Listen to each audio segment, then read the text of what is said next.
Bienvenue au podcast en 5 minutes. Ici Mickaël. Vous connaissez le principe du podcast dans lequel je prends un sujet au hasard ou qui me tente sur le moment et je décide de le résumer en 5 minutes. Bien entendu, le format actuel ne permet pas de vraiment étoffer le sujet à 100%. Donc, moi, ce que je vais vous demander, c'est que dans l'espace commentaire, vous laissez plus d'informations ou si jamais je suis dans les vapes, vous pouvez tout simplement me reprendre, ça va me faire plaisir. Le but ici est surtout d'ouvrir la discussion et de se divertir tout simplement. Donc, c'est parti. Aujourd'hui, on parle d'une hormone qui est souvent mal comprise, parfois même diabolisée, et pourtant essentielle au bon fonctionnement du corps humain, et j'ai nommé la testostérone. D'abord, c'est quoi ça, la testostérone? La testostérone est une hormone stéroïdienne, principalement produite par les testicules chez les hommes et en plus petite quantité par les ovaires chez les femmes. Les glandes surrénales, situées au-dessus des reins, en produisent aussi un peu chez tout le monde.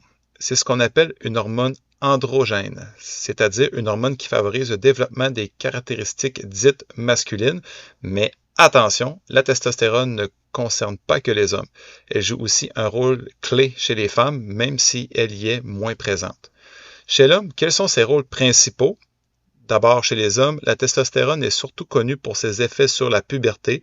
Entre autres, c'est elle qui provoque la mue de la voix, la pousse des poils, l'augmentation de la masse musculaire et du volume des organes génitaux.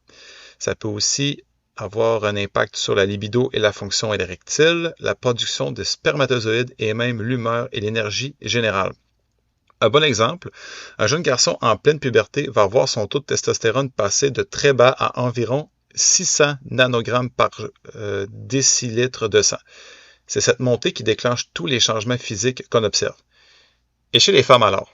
Et oui, les femmes aussi produisent de la testostérone, même si c'est 10 à 20 fois moins que chez les hommes. Chez elles, elles participent à la libido, le maintien de la masse musculaire et la densité osseuse.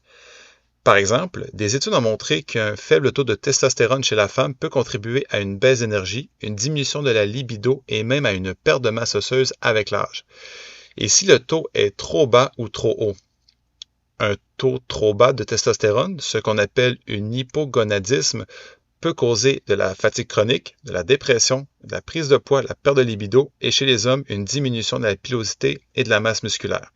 À l'inverse, un taux trop élevé, souvent causé par des injections ou des stéroïdes anabolisants, peut entraîner de l'acné sévère, chute de cheveux, agressivité, risque cardiovasculaire et même, paradoxalement, une baisse de la fertilité. Et les suppléments de testostérone, eux, les traitements de substitution sont parfois prescrits chez les hommes en andropause ou les personnes transgenres dans un parcours de transition médicale. Mais ces traitements ne sont pas sans risque et doivent toujours être suivis par un professionnel de la santé. Un exemple connu, certains athlètes utilisent illégalement des stéroïdes pour augmenter leur performance, ce qui peut avoir des effets dévastateurs à long terme, tant sur le cœur que sur la fertilité. Peut-on booster sa testostérone naturellement? Oui, dans une certaine mesure, voici quelques conseils simples. Premièrement, dormir suffisamment. Moins de 6 heures de sommeil par nuit peuvent faire chuter les niveaux hormonaux. En deuxième lieu, faire du sport, notamment de la musculation ou des exercices à haute intensité.